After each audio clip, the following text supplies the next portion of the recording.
so yeah, they sold my building, and the new owners were like, here's your new rent. I'm like, I can't afford that, so I guess I'm gonna leave. And it was deciding if I wanted to like try and find a new building, but not knowing at my skill level I could bring in clients that could keep me afloat. Like, again, I was working in punk and hardcore and alternative music. Yeah. That was rad, but I'm like, I can't bring in big enough clients to pay for like a building anymore in Austin. And so I was like, well, I just need to get better. I need to like level up and work with like bigger people who works with those people that I would want to work with. It's Will Yip, Yeah. And he's like a producer in Philly who I admired since I started. And I was like, yeah, legend. And I loved his sound. I loved the people he worked with. So I was like, if I'm going to get better, I'll learn from him. So I put everything in a storage unit and drove up to Philly and waited outside of his recording studio until he came. And I was like, hey, my name's Phil. I drove all the way up from Texas to see if you needed an assistant. And he was like really taken aback. He's like, holy shit, like what? And and then he was like, kind of crazy timing. I just lost my assistant. I'm wrapping up this Turnstile record, and like shit's kind of crazy for me right now. So like, kind of I do.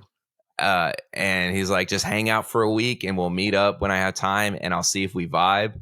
He's like, because I don't really care how good you are, but I care if we gel. That's the most important thing to him. Yeah. Is if we can work together and if I'm cool and not like a buzzkill.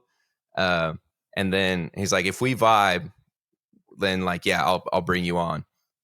And so, yeah, like we just like, I was waiting for this call to see if we were like gonna like meet and just like have a drink and chill. But he gave me a call. He's like, hey, I'm like recording drums with Turnstile right now. Come and just like hang out.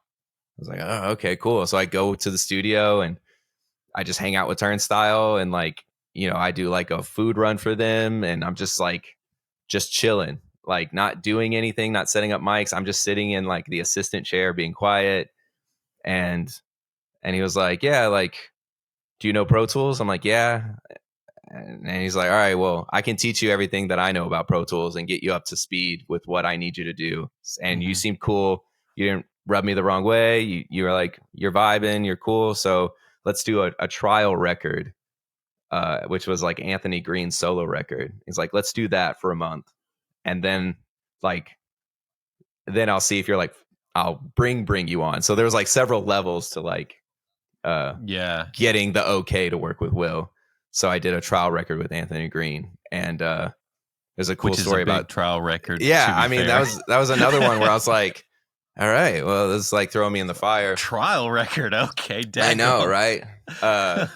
So yeah, I did that record, and is kind of wild because Will left the room to go take a phone call, and Anthony was like there's something wrong with his guitar, and he was like, I don't know what's happening, I'm just trying to get this like in tune.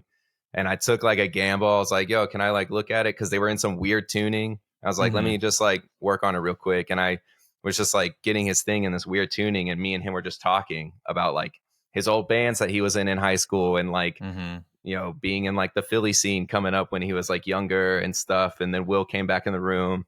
I handed Anthony his guitar. I went back to my like assistant chair, was quiet again, We go through the rest of the day.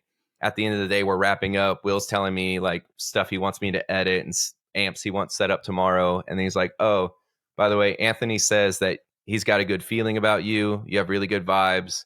And I trust Anthony's opinion more than anything. So if Anthony says you're cool, like, I think you're going to be cool. So like you can stick around. I'm like, sick. Thanks, Anthony Green, for giving me the okay. Like, yeah. So, shout out. Yeah. Shout out, I mean, I kind of owe so much to Anthony for that one.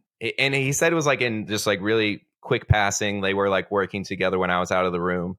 And Anthony was just like, yo, Phil's got good vibes. I got a good feeling about him. Keep him around. And that was it. And that was enough for Will. And I got to stay. And I spent over like 2.5 years with Will after that. So yeah, so I didn't realize just it was that long. Yeah, I was his assistant for like a long time. So worked on a lot of cool records. Yeah.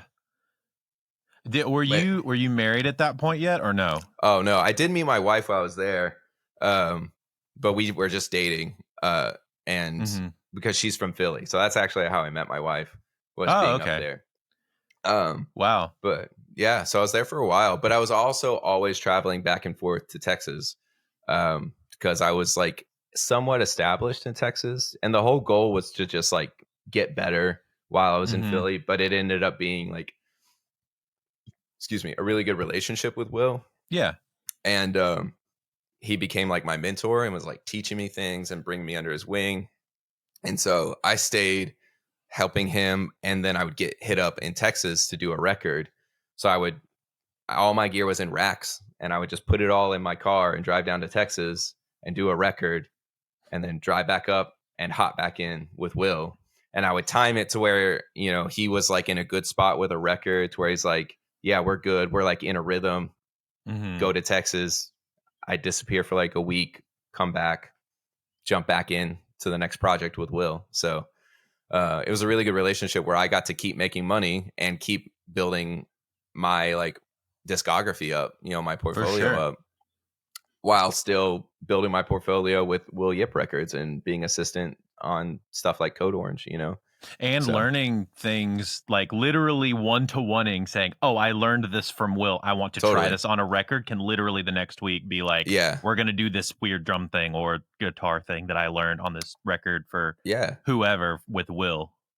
That's exactly what happened. I was like, I would learn something from Will, or just like, and just immediately like the next record I had, just implement it and be like, this is my workflow now, and it was like, I would just be doing, I think that's the cool thing about what I was doing while continuously doing my own records while working with Will. And I think a lot of assistants don't do that. They're just fully an assistant, and that's all they Mhm. do is their like boss's records. And that's totally fine, because that's very time consuming and you might not have enough hours in the Sure. day. But luckily I was paired with a mentor who was like, go do your records. Like, I need you to like do your own thing too. And he really pushed me to do that. He And so I wanted to was see you succeed, it seemed like, totally as well. Like, he wanted you to have your own career. He didn't want you to be his mix 100%. assistant or his assistant forever. No, totally. Like, his whole vision the whole time was like, uh, you, you know, be as good and as big as you're going to be on your own. And that only helps him too, because now we have this like relationship where he masters all my records, and like we just have this really good relationship of like, I send him mixes to like check out, and he like gives me advice, and Yeah. but it's just this like and I tell him about bands that are coming up, and like think like we just have this like relationship that I'm he brought me up, and now we're working together, Mhm. and now he has a new assistant. He's gone through like two assistants, two or Yeah. three since me, but like, he'll do the same thing with them. He'll bring them up, and I think that's important. I feel like eventually assistants should, graduate almost and Yeah. move on, and the next crop, because that also keeps the next round coming in. Like, now there's a kid that's like, I don't know, 8 years younger than me, or some, I don't know how old he is, but he's getting to learn from Will now. But if I was still there would still be this younger kid who just like wasn't learning the trade. Yeah. So it's good that I left, because three other people got to learn from Will after I left.